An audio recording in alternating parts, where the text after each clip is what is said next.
and then ring the bell.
Good morning.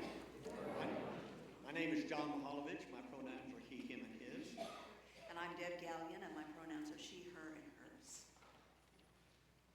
We hear the call and the invitations. Step into wonder. Let awe take you over.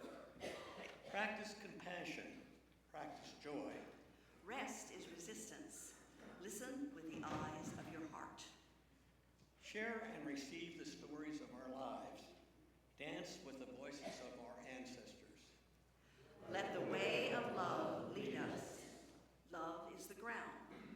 As we discern the work of spirituality, of building connection to our inner world, to creation, to one another, may we trust in the way of love. As we gather this morning, you're invited to join in singing Be Thou My Vision in hymnal 595, verses 1 through 3.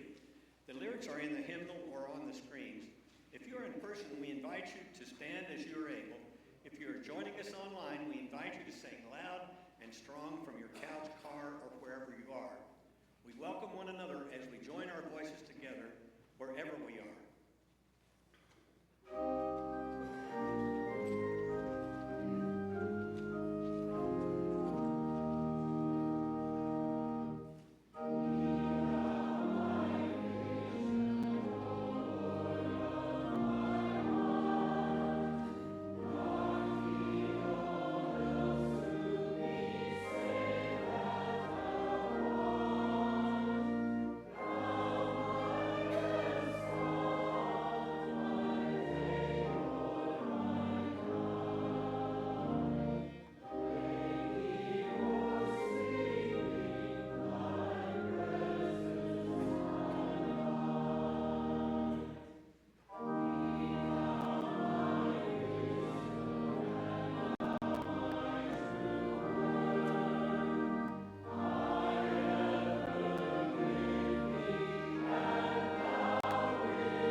In the moments that have moved us to tears from the beauty of it all, to the places of deepest despair, as we have watched the world on fire. In the places of deep stillness and quiet, to the spaces filled with belly laughter, we gather. We gather. We bring our lives, stories, questions, hopes, anguish, grief, faith, laughter, struggles, wonderings, trusting that when we show up, as we notice and pay attention, we are free to meet the love that has been here all along, God's love. The love of creation, connection, and mystery is here. It has been here all along.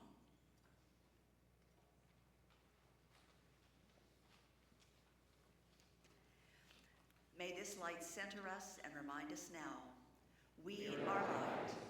We are meant to shine together. This is the passing of the peace. A blessing when things don't make any sense. I found this to be very personal. God, I'm fumbling around for answers, reasons, meaning. I can't find any purpose in this pain. Why me? Why them? Why now? I don't know when this is going to get better, or if it will ever feel relief. Blessed are we who need to be reminded that there are some things we can fix and some things we can't. Blessed are we who can say, my life isn't always getting better. Right in the midst of the pain and the fear and the uncertainty, may we hunt for beauty and meaning and truth together. Not to erase the pain or solve the pain, though surely that would be nice, but to remind us that beauty and sorrow coexist. And that doesn't mean we're broken or have been forgotten. In our hope, in our disappointment, in our joy, in our pain, God is here, and were never, and will be never alone. May the peace that comes in community be with you, and also with you. To those online, we invite you to share this ancient greeting in the chat. For all those in the sanctuary, we invite you to turn to the camera and say hello to all worshiping within this digital space this morning. And now you are invited to share this ancient greeting with those seated near you.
Good morning.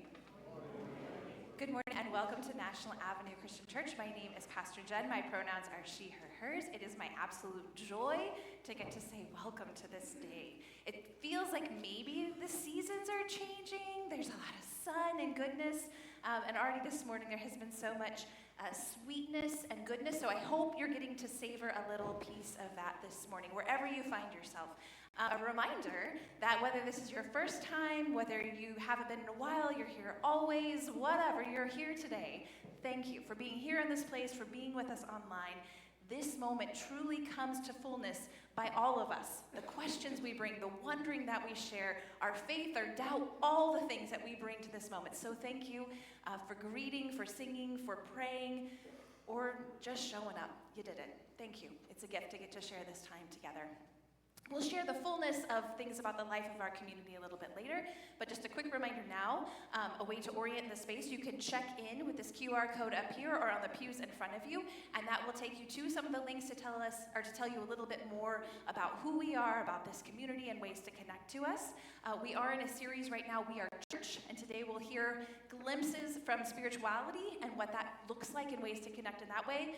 The past couple weeks we've heard from justice and community, and then next week will be Pentecost, and we'll share in celebrating the fullness of the church, of who we are and who we get to be in this moment as we step forward and go into the seasons ahead. So that link will get you a little bit more information if you're curious or, again, want to leave some information about who you are and that we'll follow up with you.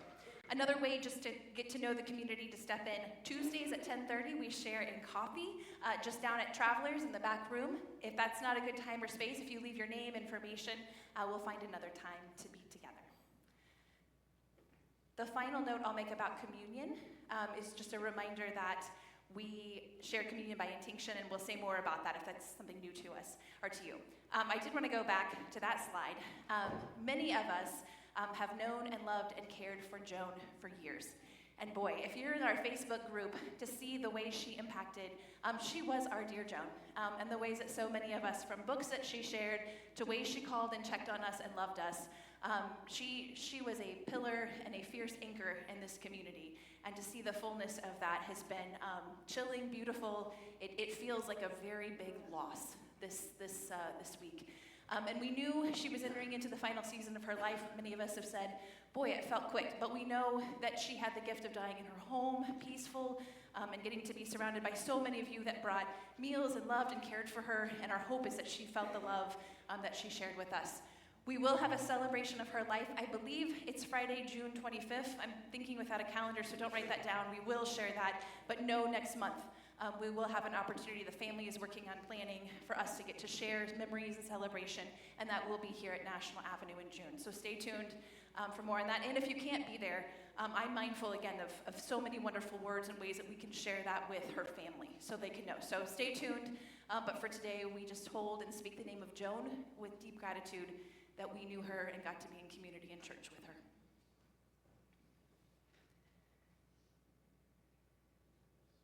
I invite you to take a moment.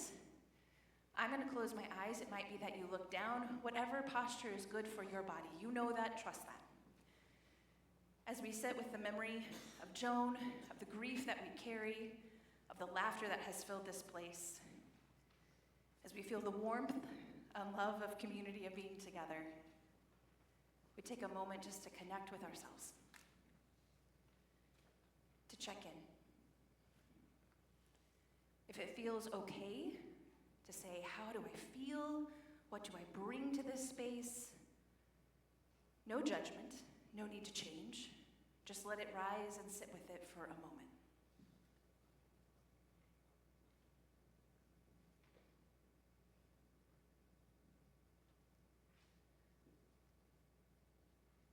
The divinity moving through us. The love, the heartache, the smiles when we think of dear memories, the breath. Whatever our bodies are trying to tell us. This is the divinity. This is love. This is mystery in our own bodies. Let us take just a moment to appreciate this is here with us.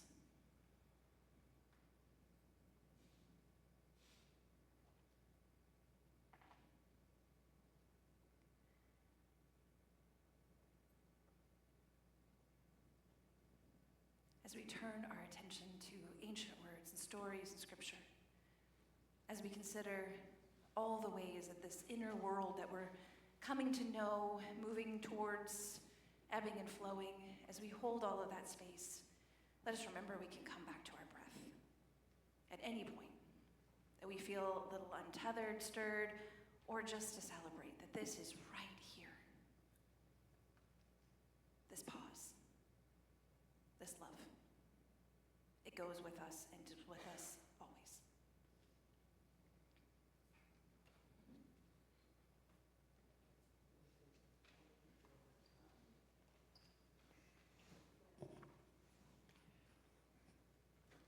Now, reading from our sacred text. This is from 1 Corinthians 12. Christ is just like the human body. A body is a unit and has many parts, and all the parts of the body are one body, even though there are many. We were all baptized by one Spirit into one body, whether Jew or Greek or slave or free, and we all were given one Spirit to drink. Certainly the body isn't one part, but many. If the foot says, I am not part of the body because I'm not a hand, does that mean it's not part of the body? If the ear says, I'm not part of the body because I'm not an eye, does that mean it is not part of the body? If the whole body were an eye, what would happen to the hearing? And if the whole body were an ear, what would happen to the sense of smell? But as it is, God has placed each one of the parts in the body just like he wanted. If all were one and the same body part, what would happen to the body? But as it is, there are many parts, but one body. So the eye can't say to the hand, I don't need you, or in turn, the head can't say to the feet, I don't need you. Instead, the parts of the body that people think are the weakest are the most necessary. The parts of the body that we think are less honorable are the ones we honor the most. The private parts of our body that aren't presentable are the ones that are given the most dignity. The parts of our body that are presentable don't need this, but God has put the body together, giving greater honor to the part with less honor so that there won't be a division in the body, and so the parts might have mutual concern for each other. If one part suffers, all the parts suffer with it. If one part gets the glory, all parts celebrate with it. And a few words about taking rest. Matthew 8:24. Suddenly a violent storm arose on the sea, so that the boat was being swamped by the waves, but Jesus kept sleeping. From John 4:6, Jacob's well was there, and Jesus, tired as he was from the journey, sat down by the well. It was about noon. Mark 6:31. Then, because so many people were coming and going that they did not even have a chance to eat, he said to them, "Come with me by yourselves to a quiet place and get some rest." We tell stories to learn, to grow, to spark more questions. Today, we offer the longings of our heart. We join with the voices rising from the past and from today. We join the story.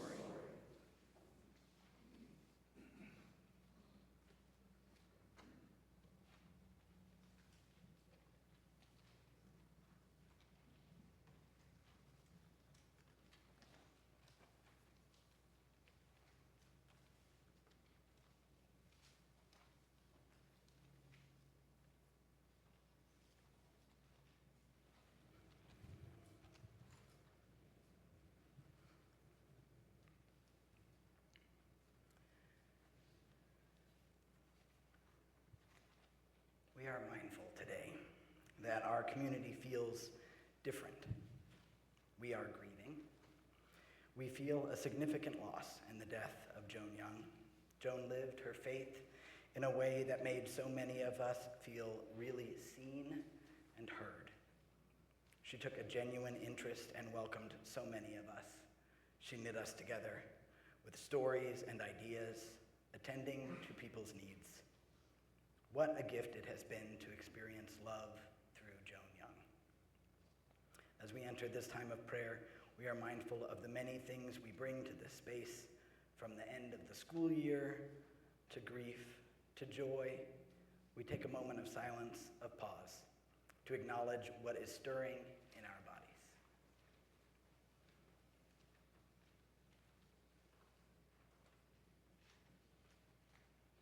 God who meets us where we are. We know the church can't just sit still. It has to breathe and shift, just like we do, to make room for everyone. From the ones who remember the old stories to the ones just starting to tell their own. Spirituality is not about checking a box for the divine. If we are honest, God, we know you do not need our help. We see, we know, we need each other. We are the hands and feet in this messy, beautiful world. We come together not because we want to earn some gold star or a seat in a far-off heaven. We show up and love each other because we are the church. We are community. We pour ourselves out for the sake of the neighborhood, for and with each other, because that is where love lives.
Peter Browning, and my pronouns are he, him, and his, and I'm part of the spirituality committee here at National Avenue Christian Church. Talking about spirituality is sometimes challenging because we have so many different understandings of what that might be. I got my Christian Century yesterday and just opened it up, and there was a big quote, and it said this: "Americans don't always like to order from the menu. We'd rather curate our own religious and spiritual experience." And I think we all can kind of connect into that. It's something distinctive. Our journey here at National Avenue over the last few decades in exploring spirituality and nurturing it has included everything from Brené Brown's book, Rising Strong, how the ability to reset transforms the way we live, love, parent, and lead, to uncovering the gifts and challenges of being one of more than 9 different spiritual personality types with the study of the Enneagram, to retreats and distinctive spiritual practices and worship, and our current exploration of body theology. Notice how we often pause to breathe in deeply and to release, to calm ourselves down. And most recently, conversations about religious trauma. Many here have experienced that and are still dealing with its consequences. In the next few minutes, we will be giving you a taste of this spiritual journey. Reverend Caitlin Kohler will be sharing about the labyrinth, Taizé services, and the spirituality of the seasons of the church year. Dr. John Mihalevich will be speaking about our spiritual formation classes on Sunday mornings, and then in distinctive series and special events happening throughout the church year. Dr. Deborah Cox will be speaking about the story circles we've just been doing in recent months and the healing hub. And finally, Dr. John White will be talking about spirituality in the context, especially of what's distinctive about National Avenue Christian Church. In his book, Peace, Love, and Healing, the great Yale Medical School professor, Dr. Bernie Siegel, writes about the gift of inner peace, a spirituality grounded in being able to let go. He had a friend who was a chiropractor and kept a sign in the chiropractic office for when patients came in. I tied into it because Grandpa was a chiropractor in Trenton, Missouri, so apologies. But here are the elements. Up on this wall was a little plaque talking about the symptoms of inner peace. We invite you into this way of being. 1, a tendency to think and act spontaneously rather than from fears based on past experiences. 2, an unmistakable ability to enjoy each moment. 3, loss of interest in judging self. 4, loss of interest in judging others. 5, loss of interest in conflict. 6, loss of interest in interpreting actions of others. 7, loss of ability to worry. This is a very serious symptom. 8, frequent, overwhelming episodes of appreciation. 9, contented feelings of connectedness with others in nature. And I'll stop with 10, there are more. Frequent attacks of smiling through the eyes of the heart. We invite you into that way of being as we celebrate spirituality in National Avenue Christian Church and the contributions that each one of you makes to that way. Thank you.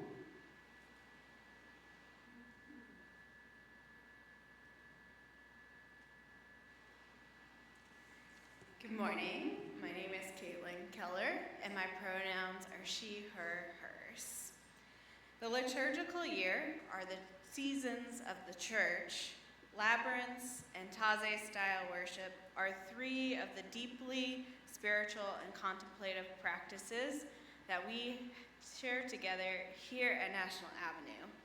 And they are frequently intertwined with one another, inviting us into a time to slow down, to be present, and to ground our body and our souls.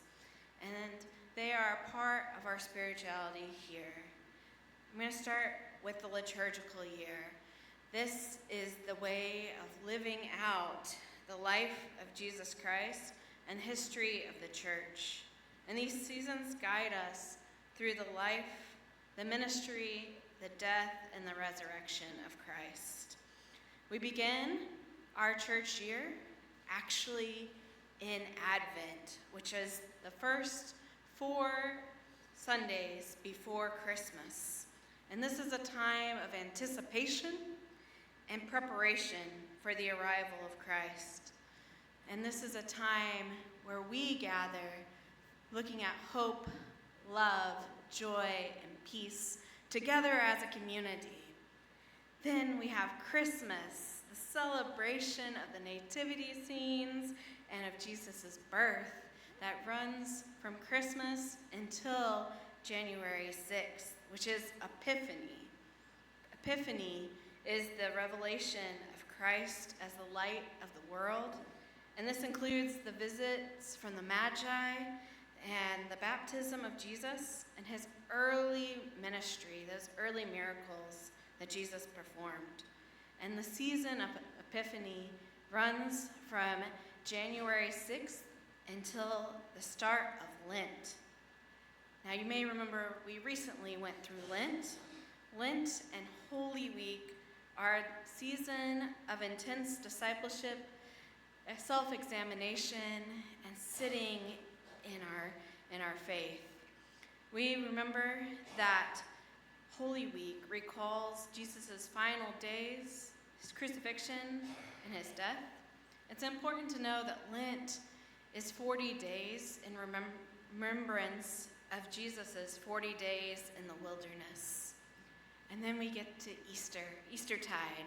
This is the joyous celebration of Jesus' resurrection and ascension, and it runs from Easter Sunday until Pentecost. That means we are still in Eastertide right now, and then Pentecost next week. This is the gift of the Holy Spirit, sometimes referred to as the birthday of the church, and leads into ordinary time, which is a long time of spiritual growth and being here together, deepening our spirituality. Ordinary time runs until Advent. So I know that was a lot all at once. We can talk about it some more, but that's the liturgical calendar, or the seasons of the church year. And so I also want to talk about 2 tools that we use in our spirituality. We are blessed here at National Avenue to have a labyrinth. It's a canvas labyrinth that is a walking labyrinth. Some of you may be like, what is this word that Caitlin is saying? A labyrinth, it is pictured, there's a picture of it too, and it's also on our program. It is an ancient, single-path spiritual tool that is designed for quiet contemplation, walking meditation, and to help us get closer to our inner selves. Now, it is not a maze, because there is a single path in and a single path back out. And it's used to quiet the mind, to open the heart, and to ground us in our bodies, fostering a sense of peace, wholeness, and spiritual connection with God and with each other. And this is an ancient practice, tracing back over 2,000 years ago. As the author Sarah James wrote, the thin place of the labyrinth offers us an opening to our own transformation so that we may deepen our faith, heal ourselves, and strengthen the virtues we need in order to heal the community together. Here at National Avenue, we have our labyrinth out around holidays such as Advent and Lent, but also in big moments here in our community. And I hope that you all will have a chance to walk the labyrinth the next time that it is out. And finally, Taze worship service. These are worships that originated in France. It is a meditative and contemplative style of worship, and it is a time of silence, candlelight, prayer, and song.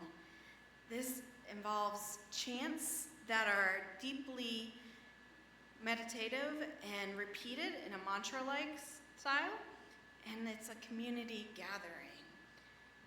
This involves also being together, sharing in the darkness or in the light, and being present with one another.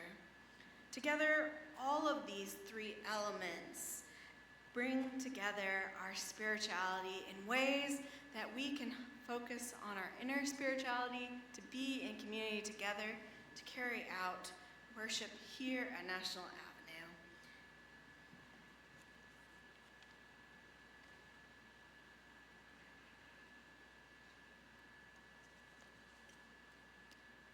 I wanted to mention our spiritual formation classes here.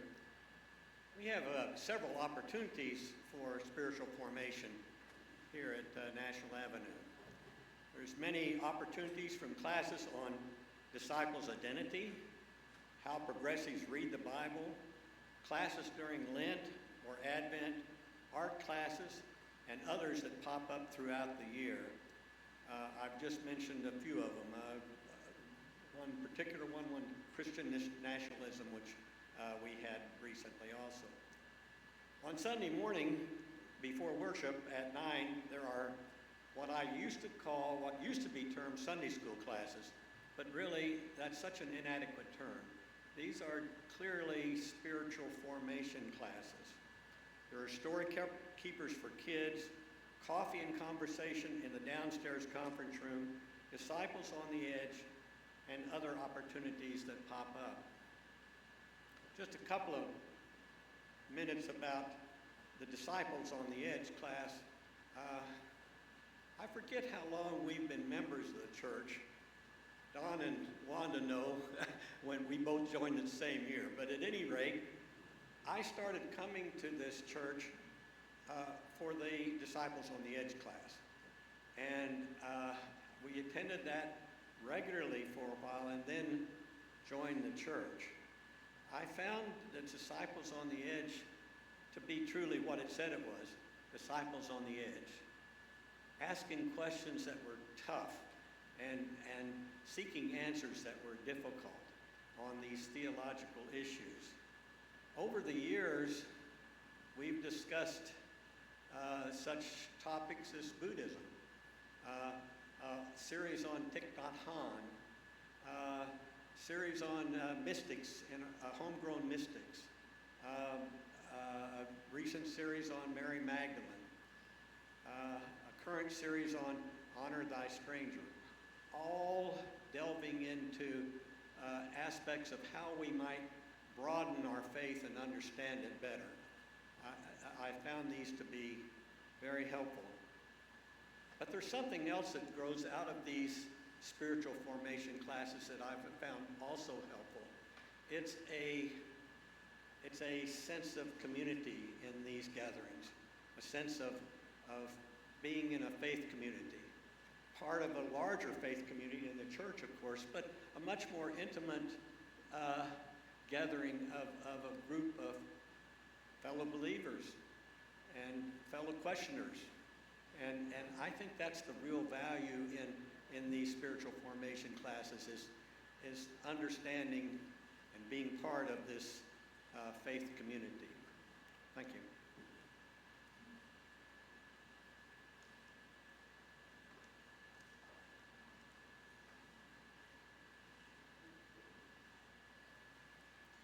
Good morning.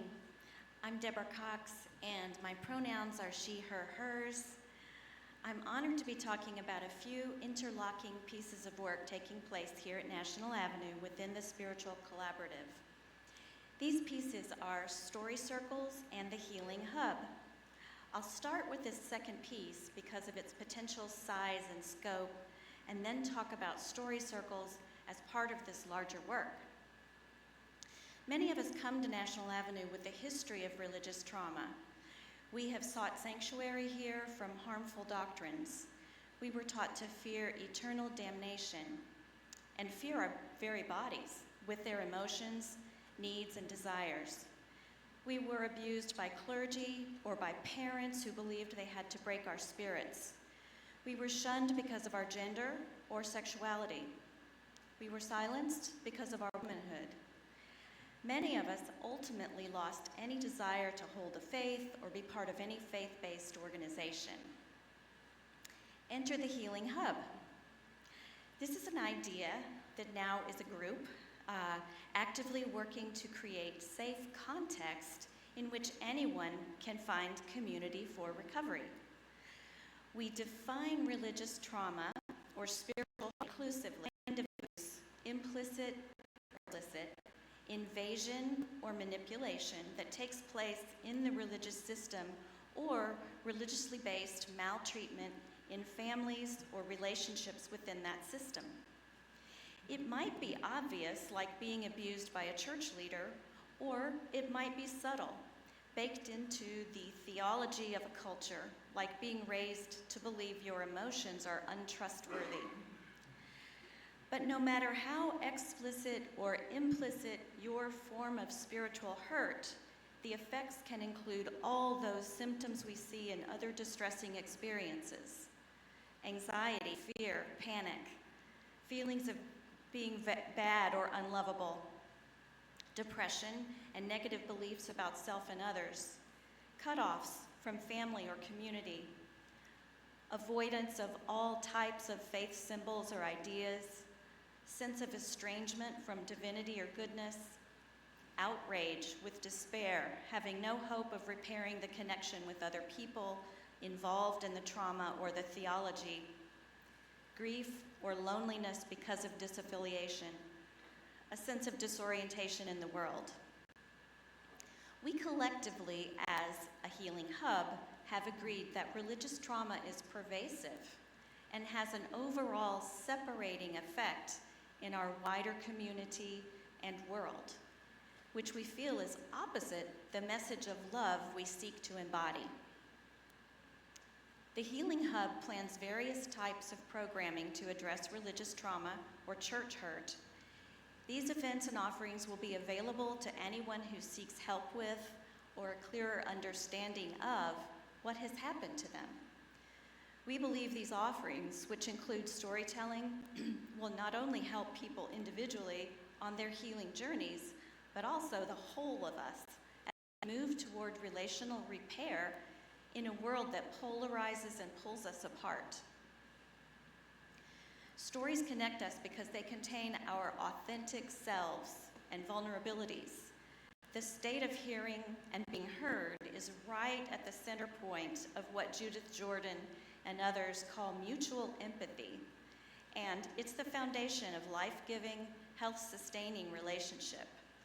To see and be seen, to hear and be heard, to relate to and feel others relating to us. We learn so much in this context when it is safe and we get to fully represent ourselves. A handful of us have trained in a model of story circles by Mark Iaconelli and the Austin Story Project. We invite each member to tell a particular moment in their lives, and the rest of us simply give them our attention and thanks. We've just finished our first 6 weeks round of story circles at National Avenue, and the feedback confirms what we'd hoped. Participants say, our stories have greater meaning than I might have thought. It's helped me not to be worried what others think. The story circles have opened each individual's eyes to the complexities of every member of the group. Our next circles will involve religious trauma survivors from the larger Springfield community, and we intend to keep going. The hope is for friendship, mutual empathy, and deep levels of healing that move us from false separation into the truth of our oneness. Thank you.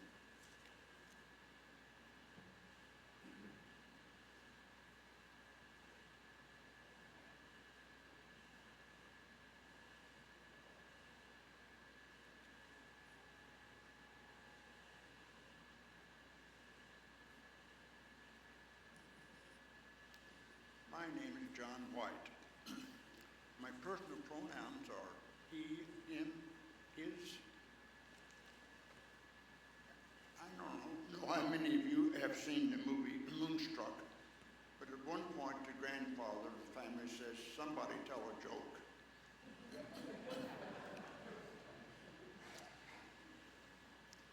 Anyway, having said that,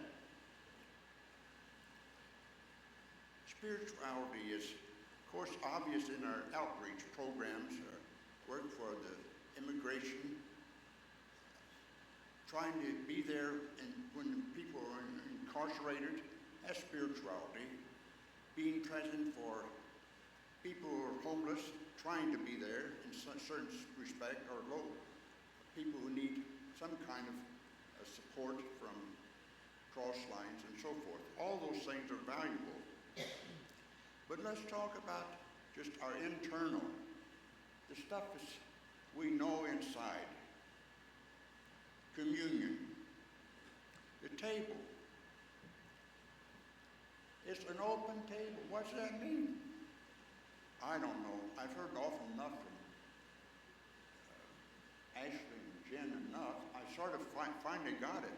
Everybody's welcome. You mean Christians who don't think the way we do? You mean non-Christians? You mean non-adults? Children coming? Oh, that's taboo.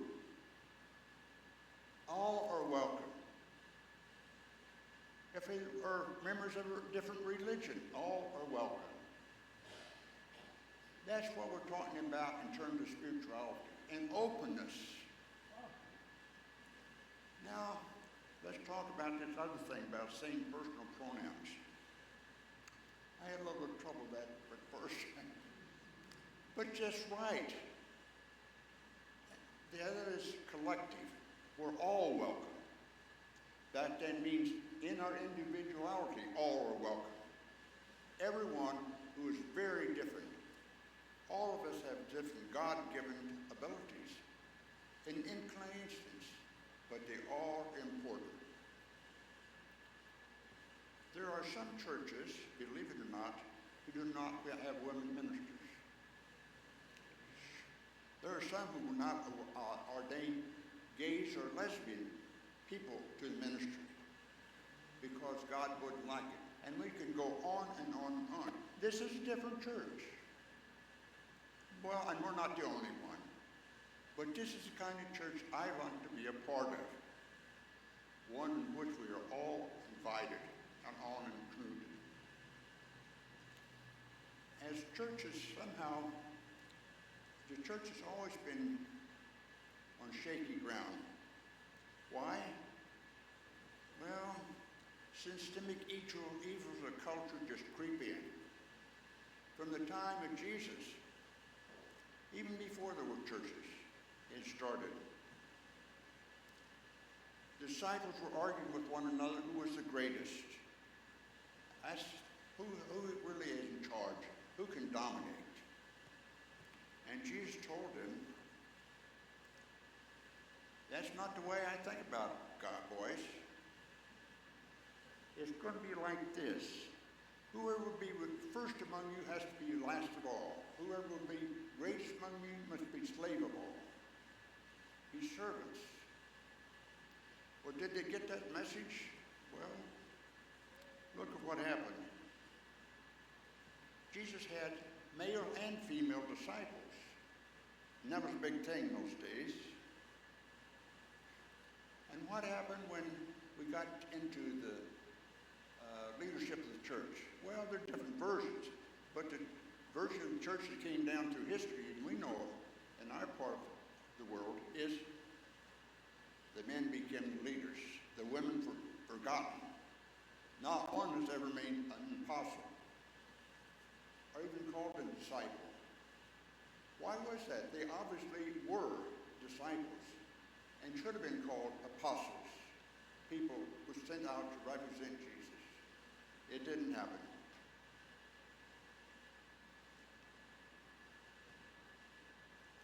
Jesus himself, we think, but he would know better, you know. How can he expect that of us? I think Jesus himself had issues at first. I know, God forbid. At first he heeded the call of John the Baptist. The call that somehow we have to get away from the evil corruption of the priesthood and the lawyers who are somehow giving these things as too excessive. So John went into sort of in the wilderness, away from society, and baptized. Not to save people, if anything, but to get people to say, if you don't agree with this corruption in society, come out here and join us in preparation for God's violent destruction of society. Then something happened to Jesus. Somehow, he saw the light. Somehow, he went back into society, associated with all the wrong people. Ate with sinners, touched untouchables. Why did he do that? Where did he find God? That's where he found God. That's where God was present. God is among all of us. And he found in that moment, I think, the secret that we have found here. He, him, his. All are included. Each one is precious and distinctive, and we cannot allow that to escape us. And the reading from Paul and his letters, we're all parts of the body. But all the parts are important, everyone. We're very different, but all the parts belong. Now, I don't know how to go on from here. It gets crazier and crazier, so maybe we'll just leave it at that.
Thank you, bells. It's beautiful. Good morning. I'm the Reverend Candy Adams, and my pronouns are she, her, hers. And I would like to talk to you about the elders' role in the church. Sometimes it may be confusing, what do the elders do? They just meet somewhere and talk, but there's a lot to it. In the Disciples' Church, we have a long history of the elders. They serve an important role at the table and beyond. In some traditions, only ordained pastors can serve at the church. In the tradition of the Christian Church, Disciples of Christ, which we are, anyone can serve. And we put more emphasis on the role of elders, praying and serving at the table. Our church policies and procedures remind us, quote, elders are asked to serve in recognition of gifts and graces for leadership and service, and a commitment to our church community. Elders will be spiritually mature individuals elected by the congregation to serve closely with the pastoral staff in meeting the needs of the congregation. Elders will share responsibilities for regular observance of communion at the table and beyond, as well as overseeing the baptism of individuals in the congregation. They will act as servant leaders and work individually and collectively to strengthen loving relationships within the congregation. All elders are asked to be a part of a collaborative or a team. I said yes to being an elder. As a retired clergy member myself, being an elder is one way I can serve this congregation, and I thank you for that. Over the past few years, elders have focused on sharing our lives and stories. We have been building trust with one another. We have held the ebbs and flows of our community. We continue to hold our community in prayer, love, and support. This morning's offering will now be given and received.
Loving God, we give thanks for the many ways we can come to know and experience you in our midst.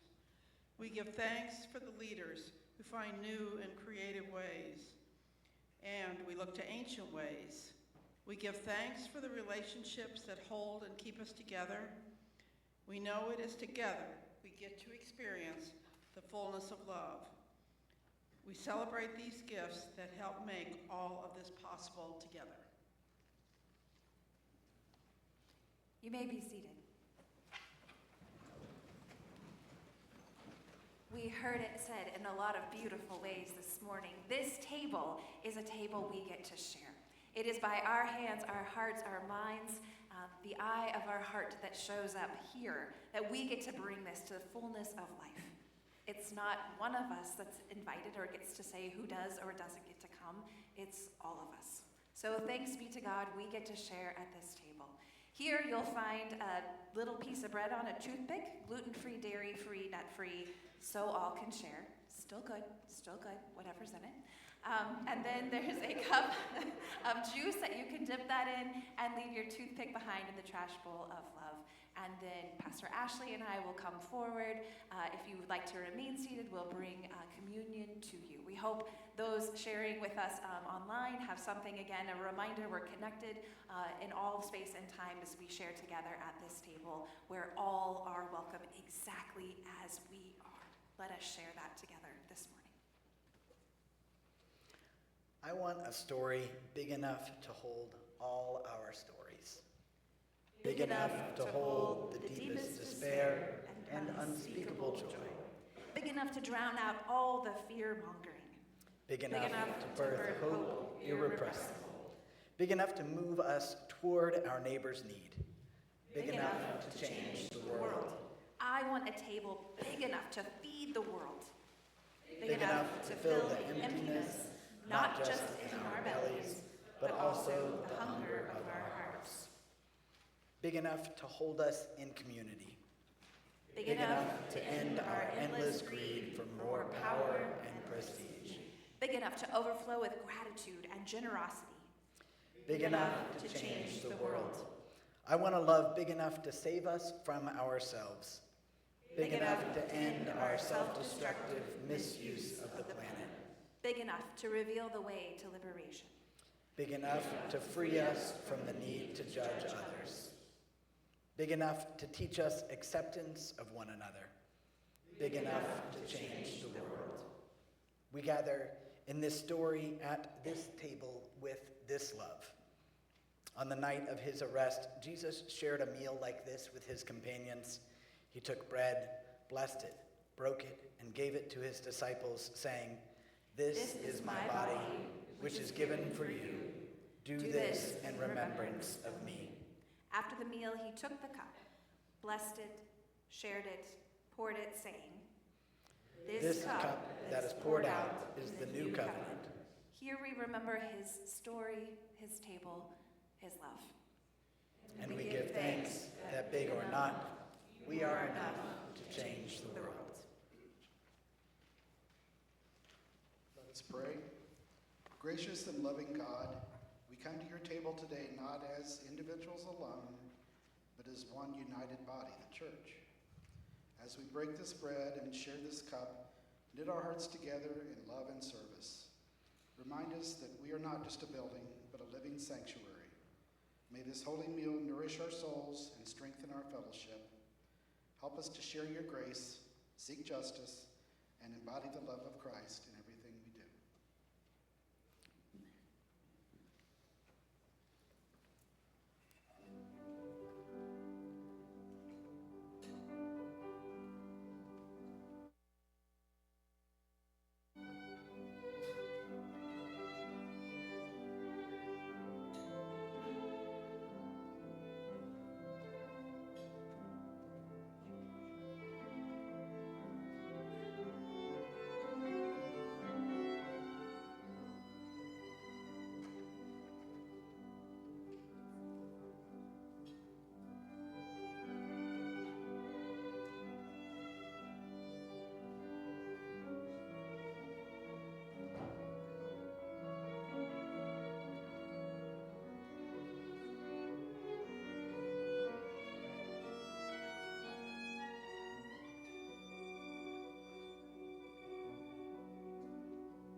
I don't know what says church, like a bunch of little pocket chickens in this front pew. There's like 8 of them, y'all, just up here. Okay. Okay. So thinking of all the ways that we get to be church, there you go, some pocket chickens for your life. In case you need that. Yeah, I did. Thank you. Yeah, that's what we do.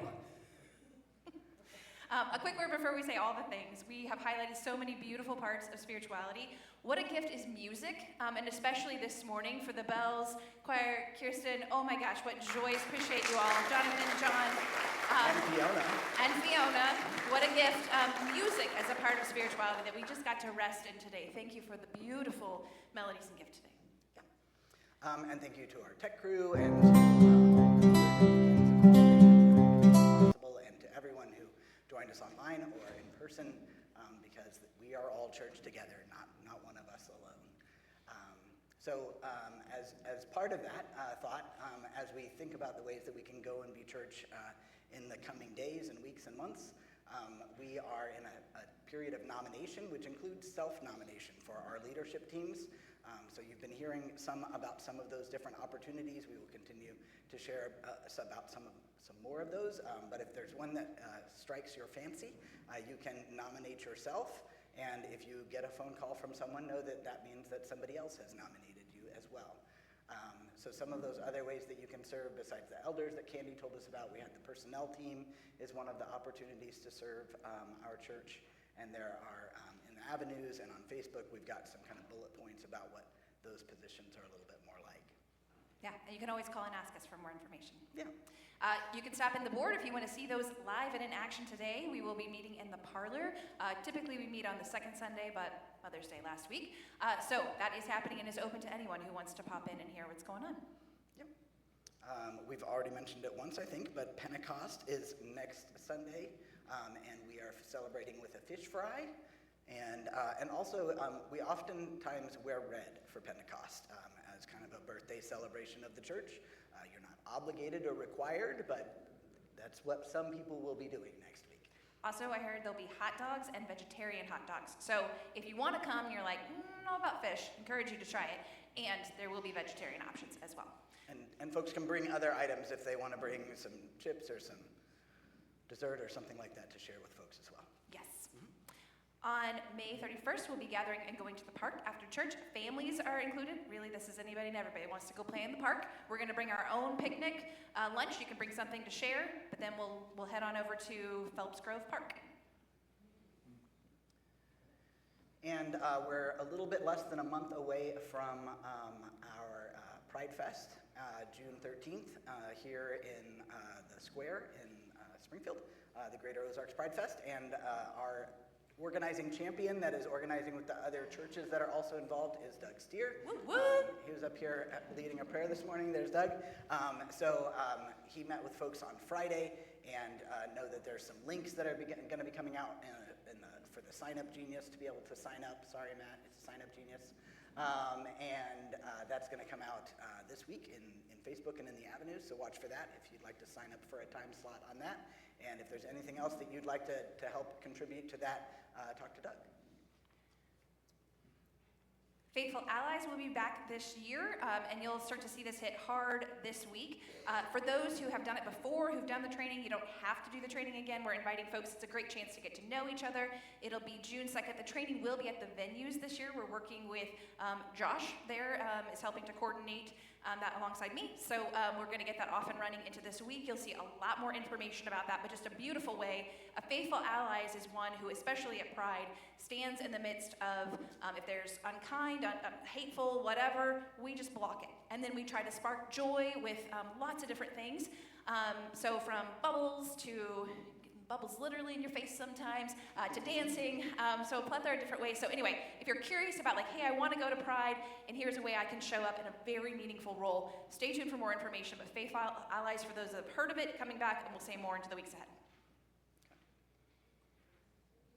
And this one, we mentioned it last week, I think the registration is open for our kind of international national gathering is online this year with the rest of the Disciples churches and congregations across the country and in Canada.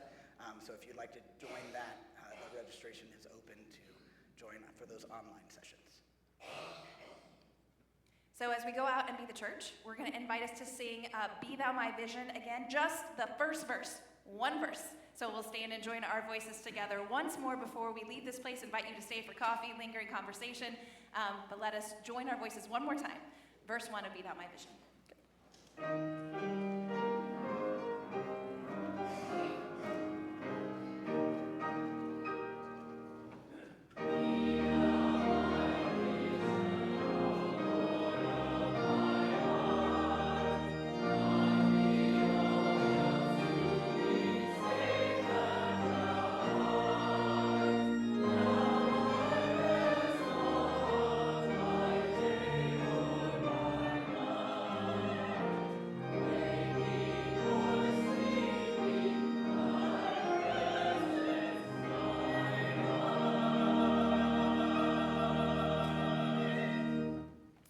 When we cannot see it, when we cannot feel it, may we find the ground of love.